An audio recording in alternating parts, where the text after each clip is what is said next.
बिस्मिल्लाहिर्रहमानिर्रहीम। अस्सलाम वालेकुम व्यूवर्स, उम्मीद है कि आप सब खैरियत से होंगे, जहाँ भी रहें खुश रहें आबाद रहें।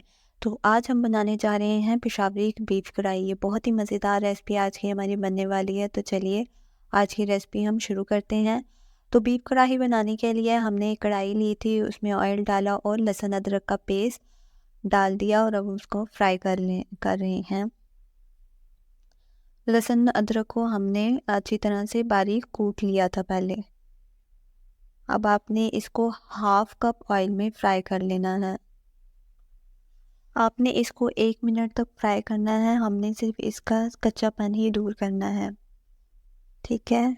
ये देखें, लहसुन अदरक को आपने सिर्फ 1 मिनट तक फ्राई करना है। हमने सिर्फ इसका कच्चापन ही दूर करना है, ठीक है। अब देखिए हमारा जो ये लहसुन अदरक था ये फ्राई हो चुका है। हमने इसमें बीफ ऐड कर दिया है। ये 1 किलो बीफ है, ठीक है। हमने इसको 10 मिनट तक अच्छी तरीके से भून लेना है।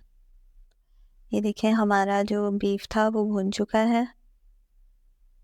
अब हमने जो इसमें मसाला जार डालने हैं, अब हमने वो ऐड कर देने हैं। तो सबसे पहले हमने लिया है 1 चाय का चम्मच पीसी हुई काली मिर्च। आपने इसमें से आधा चाय का चम्मच डालनी है और आधा चाय का चम्मच बचा कर रख लेनी है, उसका इस्तेमाल हम ऐड पे करेंगे। अब हमने हाफ चाय का चम्मच नमक इसमें ऐड किया है। अब हमने इसमें 1 चाय का चम्मच गरम मसाला डाल देना है, ठीक है। अब आपने इसको अच्छे से मिक्स कर लेना है।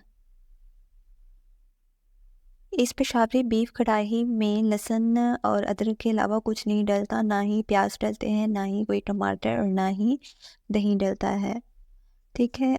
सब मसाला जात हमने इसमें ऐड कर दिए थे। अब हमने इसको इसमें पानी ऐड करके इसको अच्छे से पकाना है। हमने इसमें 3 गिलास पानी ऐड किया और आपने इसको हल्की आंच पर 1 घंटे के लिए पकाना है, ताकि जो हमारा बीफ है वो अंदर से सही तरह गल जाए, हमारी बोटी कच्ची ना रहे, ठीक है। 1 घंटे बाद जब हमने चेक किया तो ये देखें अब ये इस तरह का हो गया है। अब इसमें जो हमारा जो बीफ था वो गल चुका है। ये इसमें थोड़ा सा पानी मौजूद है। जब तक पूरा पानी खुश्क नहीं हो जाता हमने तब तक इसको कुक कर लेना है, पका लेना है। ये देखें पानी खुश्क हो चुका है। अब हमने दोबारा से इसमें आधा चाय का चम्मच काली मिर्च ऐड करनी है। पहले जब हमने मसाला जात के साथ 1 चाय का चम्मच काली मिर्च ऐड करनी थी तब हमने आधा चाय का चम्मच बचा लिया था, वो वाली अब दोबारा से अब एंड पर ऐड करनी है। अब आपने मज़ीद इसको 5 मिनट तक भून लेना है। इसके बाद जो हमारी बीफ कढ़ाई है वो बहुत ही मज़े की बनकर तैयार हो जाएगी। कोई भी चीज़ इस रेसिपी में मुश्किल नहीं थी, सभी बहुत आसान था। इसमें हमने सिर्फ 3 से 4 चीज़ें यूज़ की हैं, ना कोई टमाटर यूज़ किया है, ना कोई दही यूज़ किया है, और बहुत ही आसान रेसिपी थी। उम्मीद है कि आपको अच्छे से समझ आ गया होगा। जब आप अपने घर में ट्राई करें तो मुझसे अपने फीडबैक ज़रूर शेयर कीजिएगा। अगर कुछ समझ ना आए तो आप कमेंट सेक्शन में मुझसे पूछ सकते हैं।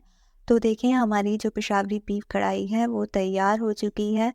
उम्मीद है कि आपको आज की रेसिपी ज़रूर पसंद आई होगी। अगर पसंद आई है तो वीडियो को लाइक करें, अपने दोस्तों के साथ शेयर करना मत भूलिएगा और मेरे चैनल को सब्सक्राइब भी कीजिएगा। इसी के साथ मुझे दीजिए इजाज़त। अल्लाह हाफिज़।